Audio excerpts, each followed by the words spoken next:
Hello and welcome back. Today I want to talk to you about the reality that Christ values believers. Christ values those whom he has saved.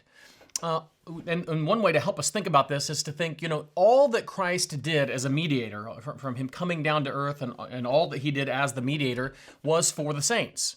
And so he came and he abased himself. He was divine, eternally divine, and he became. He put on flesh, he became a man, and he did that for our salvation. He was born to die. Owen says he valued them above his life. He valued those he came to save above his own life because, as a matter of fact, he laid down his life. And so perhaps, though, the way that we could think about the greatest cost that Christ paid for his saints, those he would save, was that he bore the wrath of God for them. We deserve, because of sin, the wrath of God. Without faith in Jesus, the wrath of God abides on us. And then Christ came down, and he had our sins laid on him. And as a matter of fact, then he was treated like a sinner. God's wrath was poured out on him. And one of the ways that we do well to think about this is to conceive of the wrath of God as the loss of God's presence. What Jesus had eternally was a fellowship with the Father. Father and Son had this fellowship, Father, Son, and Spirit, as a matter of fact, triune God, but a fellowship between Father and the Son in which there was a great sense of the presence, the love of the Father towards the Son, the love of the Son toward the Father. There was a great fellowship there, and Jesus was willing to forsake that presence of the Lord, of the Father toward him for his good.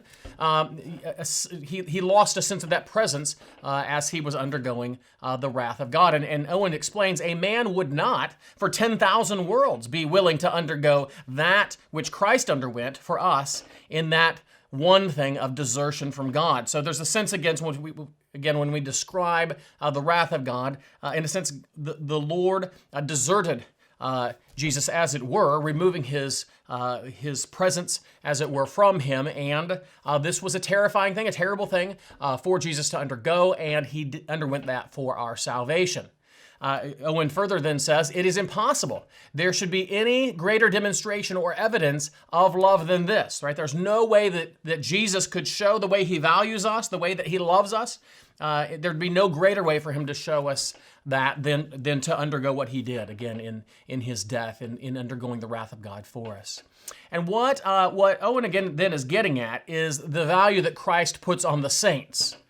And honestly, one of the things we need to emphasize here is that we don't say that because we're great in ourselves.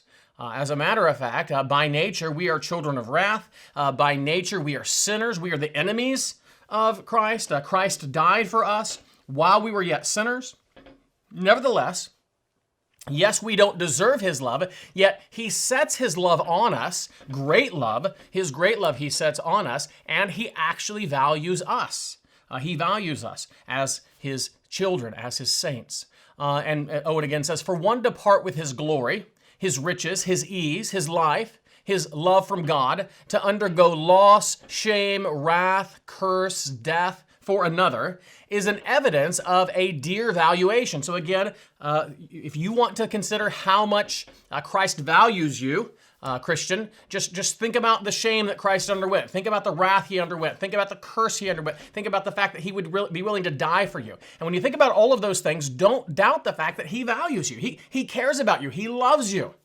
One last quote, all the world is nothing compared to him in comparison to them. So again, the Lord was willing to give up so much in order to redeem us. And again, that speaks of the value he places on us. His people are precious in his sight.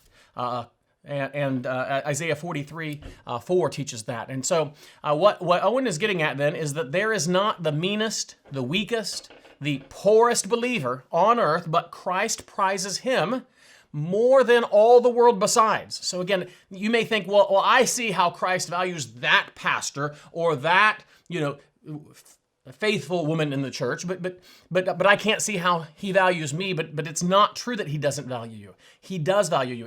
Even the least of the saints, he values them highly, and it cost him his life to save you.